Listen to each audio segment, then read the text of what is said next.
Vangelo secondo Luca, capitolo 5.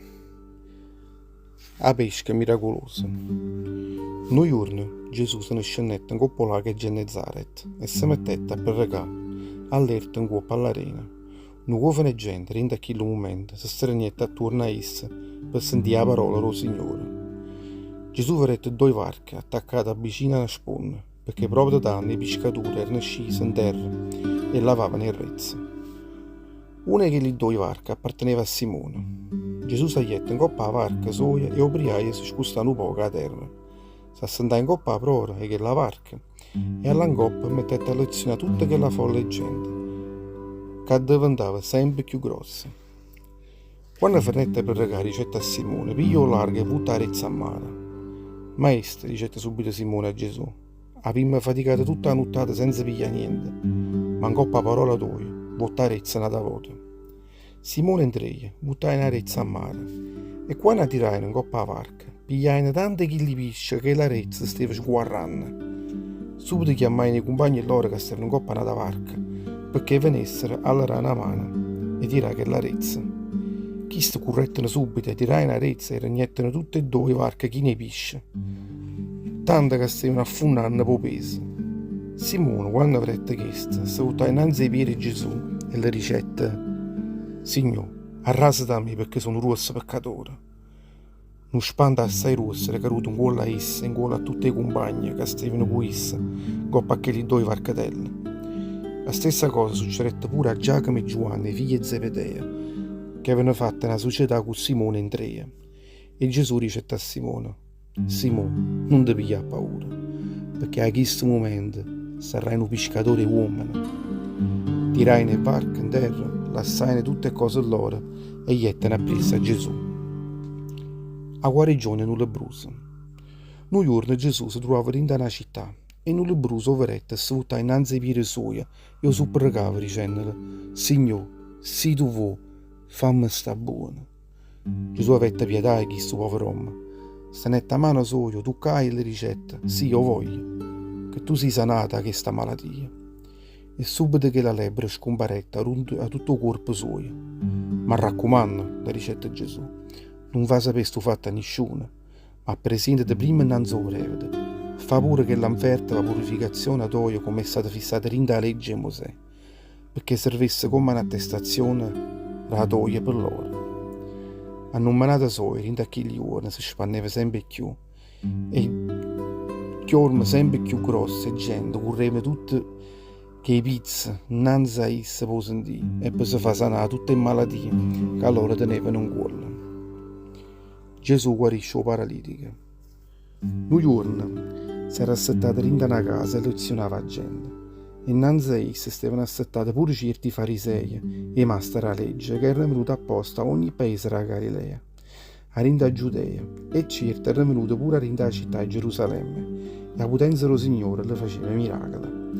Mentre Gesù lezionava chi lo giovane gente, arrivavano là 4 uomini che portavano un coppa in un letticello, un struppiato, e cercavano di trasire in quella casa portando innanzi ai piedi suoi. Ma non potendo passare a nessuna parte, perché la gente era troppo assai, senza perdere coraggio, pigliavano chi lo struppiato e portavano in coppa su pigne, e che la casa dove stava Gesù.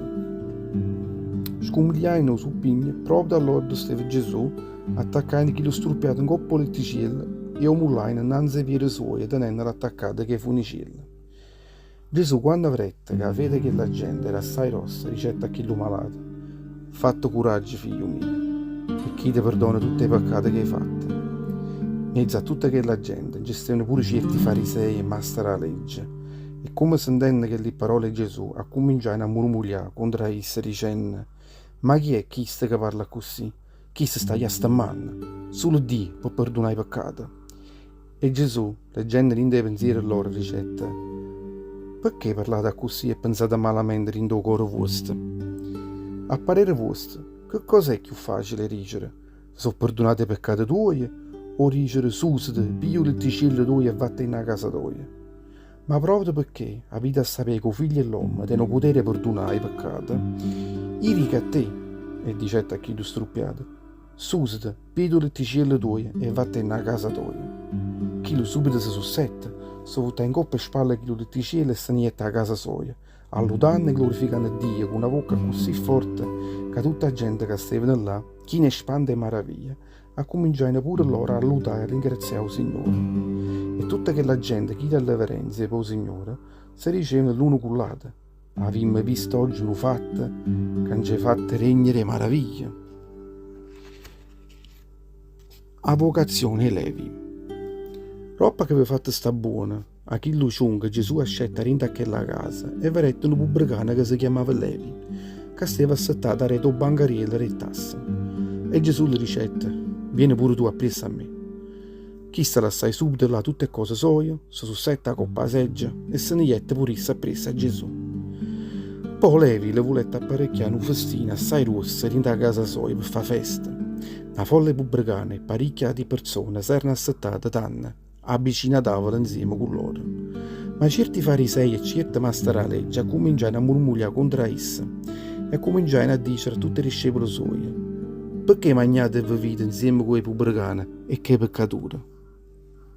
Gesù, sentendo queste parole, rispondette dicendo a loro: non sono i sani che hanno bisogno di un miracolo, ma i malati. Io non sono venuto per peccare, per chiamare i giusti, ma per chiamare i peccatori, perché cagnassero la capa e la vita a loro. O digiuno. E stesse danno le ricette, maestro, i discepoli di Giovanni fanno spesso digiuno e dicono le preghiere, e stessa cosa fanno pure i discepoli dei farisei. Come mai i discepoli tuoi invece mangiano e bevono? E Gesù, rispondendo a loro ricette, potete mai costringere voi e imitate a una sposarizia e fanno riune per tremendo sposo sta in mezzo a loro? Arriveranno pure per loro giorni quando lo sposo sarà scippata in mezzo a loro e tanto sicuramente faranno penitenza pure loro. Poi contai a loro questa parabola. Nessuno è tanto in sala nuda che dai un piezzo di panna a un vestito nuovo per cosere in coppa un vestito vecchio. Perché chi facesse una cosa di questa si trovasse rinda in mano un vestito nuovo arrovinato e un piezzo che essa tagliata a coppa vestito nuovo non è un concio per vestiti vecchi. E nessuno è tanto in sala nuda che mette un vino nuovo rinda una volta assai vecchia, perché se facesse una cosa di questa, chi lo vino nuovo spaccherà a volta. O vino si arravaga e si perdono o vino e a volta. O vino nuovo si ha da mettere sempre in volta nuovo, a così si serveranno tutte e due, o vino e a volta. E nessuno, quando si beve o vino vecchio, va o nuovo, perché dice o vino vecchio è assai più meglio, ro nuovo.